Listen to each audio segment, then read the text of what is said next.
นครหลวงเวียงจันทร์ธรรมสมจะมีการสุกยู่ส่งเสริมกลุ่มการผลิตกสิกรรมเป็นสินค้าโดยได้กำหนดเป้าหมายในการสร้างเป็นกลุ่มแต่ละประเภทเช่นกลุ่มผลิตเพื่อค้ำประกันเสบียงอาหารและกลุ่มผลิตเพื่อเป็นสินค้าในการจำหน่ายภายในและส่งออกซึ่งว่าปัจจุบันทางนครหลวงเวียงจันทร์มีกลุ่มกสิกรรมแล้วแม่น150 กลุ่มแผนกกสิกรรมและสิ่งแวดล้อมนครหลวงเวียงจันทร์เอาใจใส่สุกยู่ส่งเสริมกลุ่มการผลิตภายใน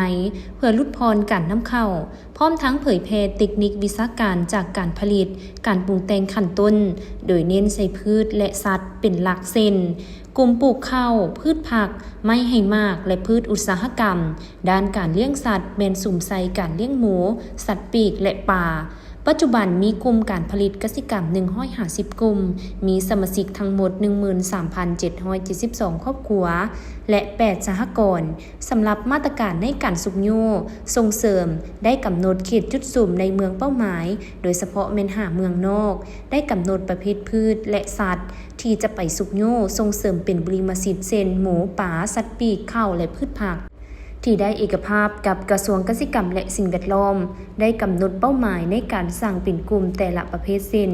กลุ่มผลิตเพื่อค้ำประกันเสบียงอาหารกลุ่มผลิตเป็นสินค้าเพื่อจำหน่ายภายในและส่งออกพร้อมนี้ก็ได้ออกข้อตกลงแต่งตั้งพนักงานวิชาการลงประจำแต่ละเมืองเพื่อแนะนำทางด้านวิชาการยกระดับมาตรฐานการปลูกการเลี้ยงสร้างครอบครัวตัวแบบสร้างเป็นฟาร์มตัวแบบสร้างเป็นกลุ่มการผลิตและก้าวเป็นสหกรณ์ที่เข้มแข็งพร้อมเดียวกันได้อำนวยความสะดวกในการเข้าหาแหล่งทุน